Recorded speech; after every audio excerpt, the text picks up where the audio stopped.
Here we go then with Extra Time. Thanks again, as always, for your questions. Lots of them. Again, there's proof. Well, let's get going then. No folding the paper in half this time to get rid of that. That was a good suggestion. Fold it in 4 pieces. Andas saying, what was the worst injury in your career? And Craig, being in inverted commas permanently grouchy, cannot be used as a career-ending injury. As a qualifier. I'm only grouchy on the show. You know, I'm as happy as Larry on the golf course. Well, yes, I can vouch for that. It's a persona just to wind people up. I can vouch for that. What was the worst injury in your career? I was quite lucky, actually. I mean, well, not lucky in some sense. That's me leaning again. I had 6 operations and I'd missed a chunk. That doesn't sound that lucky. Yeah. No, but I mean, there was nothing worse. The worst one, I had a couple of hernias, 3 knee ops, and I had the worst one I probably had was my Achilles, which luckily wasn't torn, but it had to be repaired. So it wasn't completely snapped, so it wasn't that. So when I say lucky, I mean ACLs for players, which are common now, are unlucky. And the worst case scenario, well, one of the worst cases is a badly broken leg. So, you know, I've seen... Managed to avoid all of those. I broke my leg. It wasn't badly. It was just 4 inches above my ankle. It was the small of the bones, the fibula, the smaller one. Okay, broke that and tore the ligament on the inside of my ankle. So I still have a plate in there. Do you? And I have a couple of scars. How long were you out for with that? How long did that keep you out? I broke it in February 2000 and I was out for the rest of the season. Started the next season. 5 months. 4 months. Monsieur Leboeuf is with us. Frank, your worst injury as a player? Well, if Craig is lucky with 6 surgery, I think I won at the lottery because I never had any surgery in my life. And 0. I just had a groin problem twice. And when I signed for Chelsea, I got injured straight before the game where we play at Old Trafford against Manchester United, and it lasted 6 months, so I had to play with anti-inflammatories, and I got an ulcer in my esophagus, so it's lasted, in fact, a year, but I didn't want a surgery. I carried on, and then he went out without any surgery, so I'm very, very, very lucky. Wow. That's pretty amazing, that, for a player to come through any level. I mean, it doesn't matter what level, if it's the highest level or lower divisions. If you're playing amount of games that professionals are playing, for Frank or any player not even to have, say, like a simple cartilage operation, which is keyhole surgery now, you're in and out and playing again in 3 and 4 weeks, but it's so common. And to go through and not have that is... Just don't do your ACL on a stage in France, Frank, and then require surgery. That would be a little ironic. More on your acting career. I would take care of that. More on your acting career a little later, by the way. Shaka, Zeki Zai, how would you rate your 2006 World Cup performance? I'm not sure what scale he wants you to rate it on, but... I enjoyed it. On the enjoyment... On the enjoyment scale, it was right up there. And listen, it was what it was. I enjoyed it as a fan, I guess, being able to play in Trinidad and Tobago's first ever World Cup appearance. Wherever you're making the performance, you can't take that away from me. Now, we enjoyed it. Good. You enjoyed the first 82 minutes of the game against England. Yeah, that was going well. I thought we'd hold out. England scoring the 83rd and like 96. Crouchy. I can't remember. It's like Crouch pulling Brent Sancho's hair. You remember that? I played with Brent Sancho. Did you? I don't know. Short period in Scotland. Oh yeah, okay, Dundee, but he was at Dundee for a bit. We reminisce. Yes, Gentile for Frank. Why is Lenglet not starting for Leboeuf for the national team? He's far better than Umtiti, says Gentile. Do you agree? Well, first he plays in the first 11 where Umtiti is a substitute for Barcelona. Lately he played for France alongside Varane. So things are changing, and Umtiti is not anymore the main player alongside Varane. So Lenglet became. So I think Gentil Gibril is a little bit late in the news. So Lenglet is now in the first 11. Okay. Can Shaka still dunk a basketball? No. Asks Arsenal Vegas. No.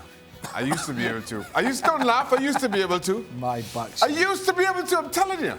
Did you? You got up there and... Tell you what, you could get a local newspaper under your feet. You struggle to get the paper under there when you jump. I used to be able to dig a basketball comfortably, 2 hands. I can't anymore. No way. Yes, I could. Was one of those basketball nets that they can lower?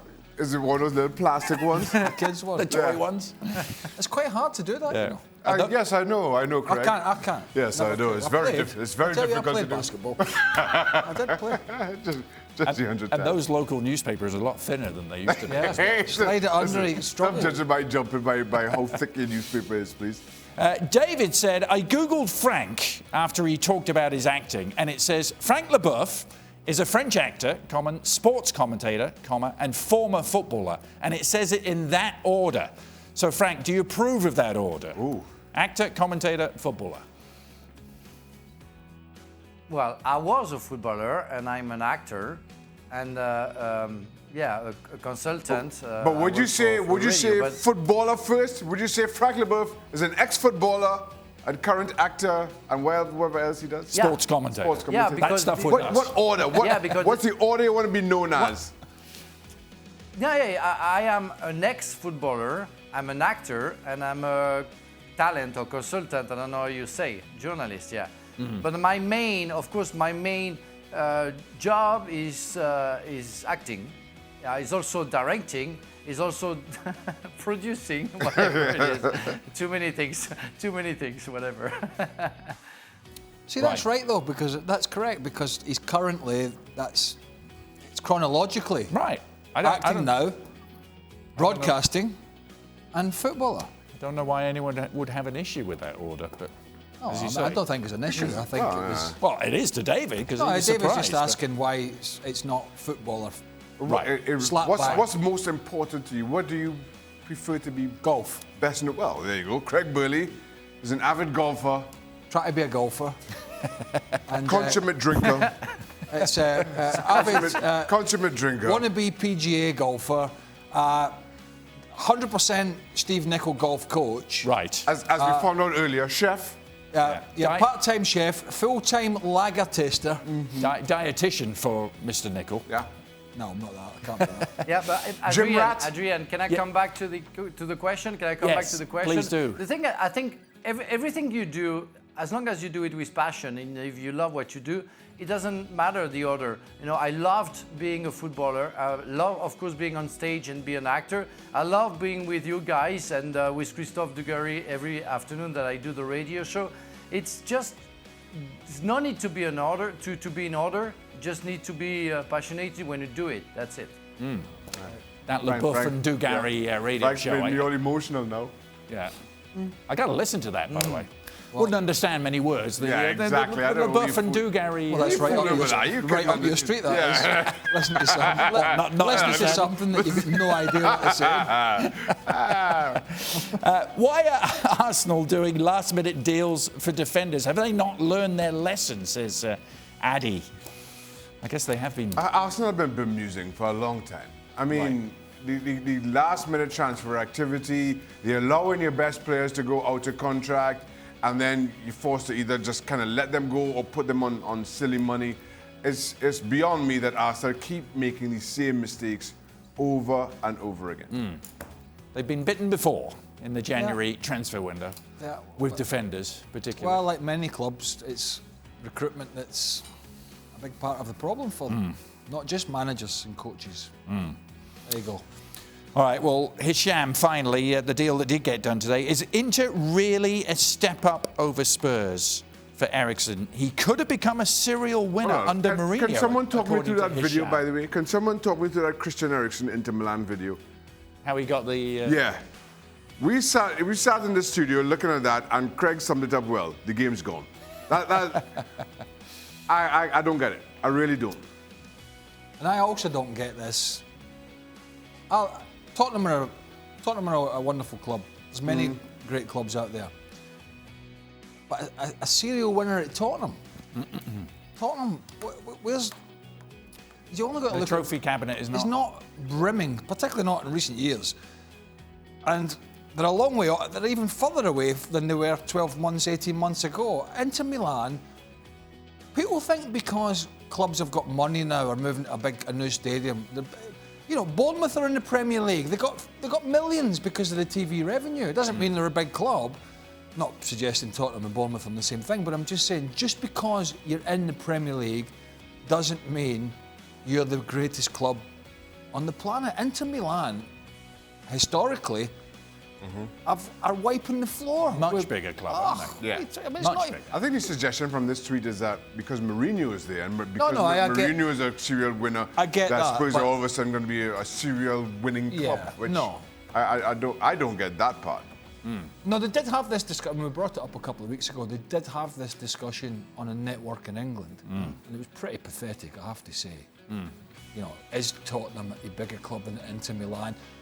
The producer should have stopped it there and marched the people off the set. Yeah. Go and have a rethink about that.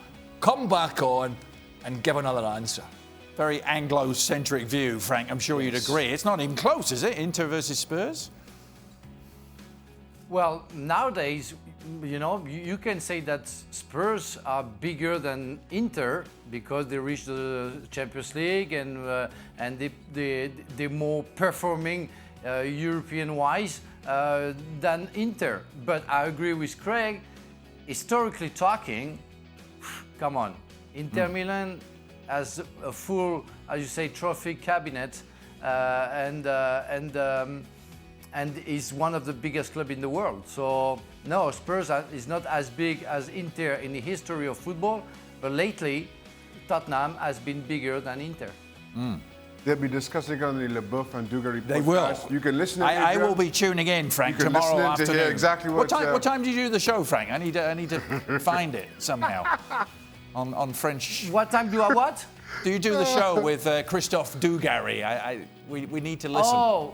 It's between 6 p.m. and 8 p.m.